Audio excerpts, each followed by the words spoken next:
넘어져도 다시 일어나. 나는 전설이지. 내가 죽기 전에 미리 같이 사진부터 찍어놔. I stand on my 10 toes. 두 다리가 여러 명 기둥이 되었지. 머릿속 게을리 움직인다고 생각하면 시스템에 오류나.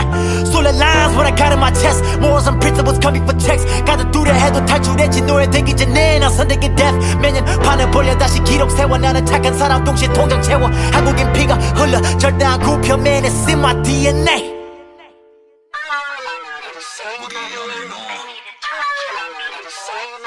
In my DNA. In my DNA. In my DNA. In my DNA.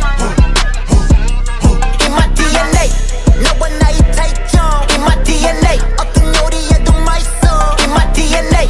난 너무 높이 와 있어. In my DNA. Tupac but I'm a rider. 네, 안녕하세요. 방구석 도슨트입니다.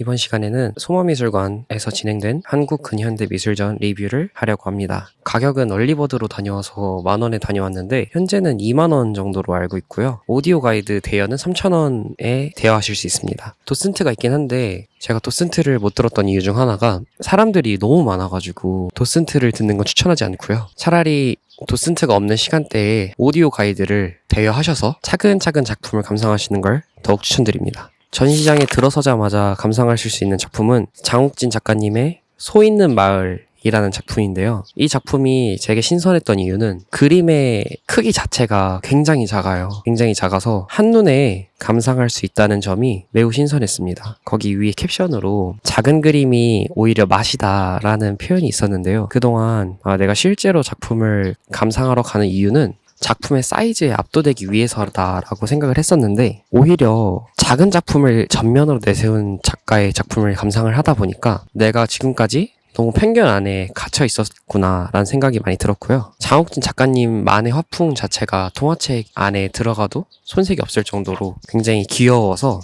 이 작가님은 굉장히 소박하고 귀여운 정체성을 그림에 투영을 했구나 라는 점을 그림에서 엿볼 수 있었습니다. 한국 근현대 미술전이 아니었다면 장욱진 작가님에 대한 매력을 이렇게 깊이 알긴 어려웠을 것 같아요. 다음은 박수근 작가님의 골목 안이라는 작품인데요. 박수근 작가님은 워낙에 대중들에게 화강암 같은 기법으로 잘 알려져 있잖아요. 박수근 작가님이 멋있다고 생각하는 이유는 한국 그 골목의 그런 문화를 그림으로 너무 잘 녹여내신 것 같아요. 요즘 많이 부상하고 있는 문화가 힙합이잖아요. 그게 흑인들의 스트리트 컬처인데 한국에도 K 스트리트 컬처가 있다라는 거를 박수근 작가님이 되게 담백하게 잘 그려낸 것 같습니다. 이인성 작가님의 사과가 있는 정물도 저는 그 깊이감이 굉장히 남달랐다고 생각을 합니다. 이인성의 사과가 있는 정물 작품을 보고 이 영화가 생각났어요. 그 영화 장화홍련 있잖아요. 장화홍련이란 영화가 한국적이면서도 굉장히 근대적인 색채를 잘 담았는데 이 그림도 같은 맥락에서 깊이감이 있었던 것 같습니다. 넘어가서 구본웅의 중앙청이 보이는 풍경. 구본웅 작가님은 다른 미술전에서 제가 작품을 감상을 한 적이 있는데 이 화풍 자체가 굉장히 상남자스럽다. 항상 인상이 드는 것 같아요. 다음으로 이중석 작가님의 황소라는 작품인데요. 황소라는 작품은 대한민국 국민이라면 모두가 한 번쯤 다 보고 들어봤을 작품이죠. 황소의 이 기백이 필체에서 잘 나타나는 것 같아요. 같은 소를 그리더라도 피카소가 그린 소랑 이중석 작가님이 그린 소는 굉장히 다르잖아요. 그래서 대한민국에서 황소를 그린다면 이렇게 그릴 수 있겠구나라는 점을 이중석 작가님의 황소 그림을 보면서 느끼는 것 같고요. 그리고 역시 이중석 작가님 작품을 볼 때도 규모 자체가 크진 않기 때문에 크지 않음에도 그 힘이 잘 드러날 수 있겠구나라는 점이 항상 황소라는 그림을 더욱 값지게 만드는 포인트인 것 같아요. 다음은 박생광 작가님의 톡이라는 작품입니다. 박생광 작가님의 이 톡이라는 작품이 이야말로 한국의 색 K 컬러를 잘 담은 작품이라고 생각을 하는데요. 외국인한테 한국의 정체성을 설명을 하라고 했을 때 저는 무당과 관련해서 소개를 해줘도 참 흥미로워할 것 같다는 생각을 항상 많이 합니다. 왜냐하면 그 오방색이 가지고 있는 비비드함이 있잖아요. 근데 그 비비드함이 어울리지 않을 것 같으면서도 어울리면서도 또 한편으로는 섬찟하다라는 인상을 주는 경우가 되게 많은 것 같아요. 근데 이 박생광 작가님은 그런 한국인만의 색을 잘 캐치를 해서 그림에 잘 담아내신 것 같습니다. 배은성 작가님의 가족들을 살펴보면 배은성 작가님 역시 엘리트 그림을 굉장히 잘 그리신다라는 인상을 받았거든요. 왜 엘리트의 느낌이 나냐? 그 이유는 사실적으로 피부 결이나 홍채 같은 이건 인간이다, 인간이 아니다를 좌우하는 부분에서 굉장히 세심하게 표현을 잘 하시는 작가님인 것 같습니다. 그래서 가족들을 볼 때도 이 가족 좀 뼈대 있는 가문인 것 같은데 생각하면서 외국 작가가 대한민국의 90년대 초반의 가족의 모습을 그려내고 간 것 같다라는 생각이 들 정도로 너무나도 한국적인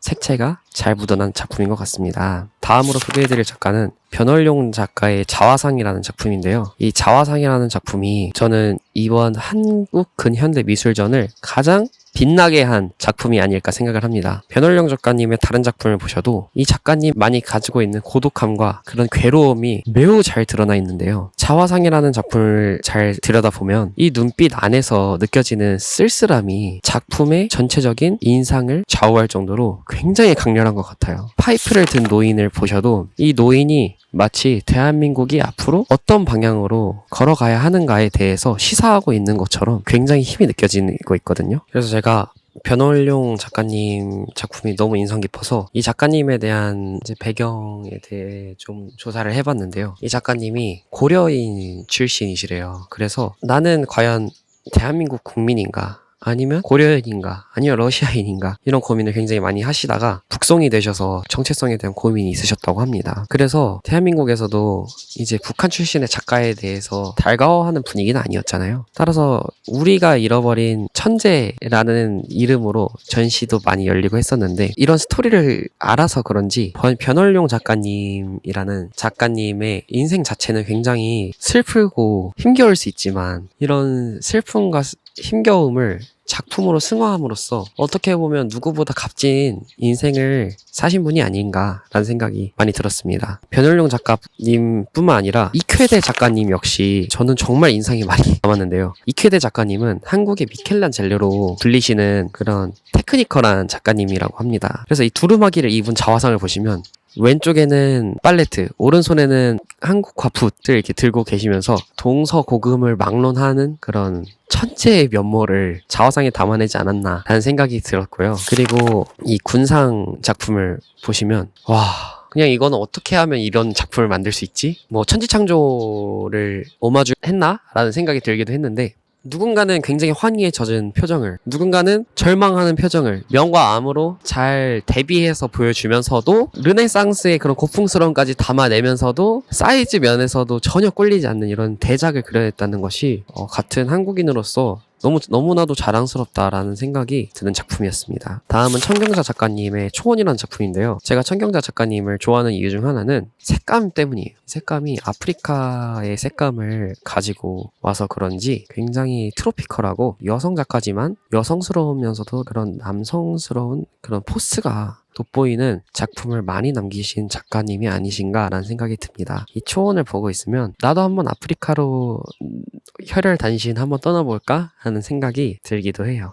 자, 이렇게 짧지만 빠르고 길지만 짧게 전시 리뷰를 해보았는데요. 다시보다 한국 근현대 미술전이라는 전시를 저는 전혀 기대하지 않았습니다. 왜냐하면 너무 그동안 한국 작가님들의 전시를 너무 많이 봐서 다행히도 그동안 제가 접해보지 못했던 작품을 한자리에서 색다르게 즐길 수 있었던 기회였고요. 그리고 그 주제별로 잘 정리를 해놓아서 제가 그 주제 안에서 느낄 수 있는 그런 감동이 작가마다 끊기지 않고 쭉 이어갈 수 있어서 좋았어요. 이제 K-컬처라는 게 K-팝 아니면 K-드라마 다양하게 쓰이고 있잖아요. 근데 한국의 문화가 세계로 나아갈 때 어떤 방식으로 접근해야 하냐라는 담론 앞에서 제가 소개해드린 작가님들이 그랬던 것처럼 재료는 다른 곳에서 빌려오되 우리 민족혼을 담아서 재창조해서 대한민국의 것만을 새롭게 만드는 것이 또 우리가 나아가야 할 방향이다 라는 것을 깨달을 수 있는 기회였던 것 같습니다. 저는 여기까지 소개를 마치고요. 다음에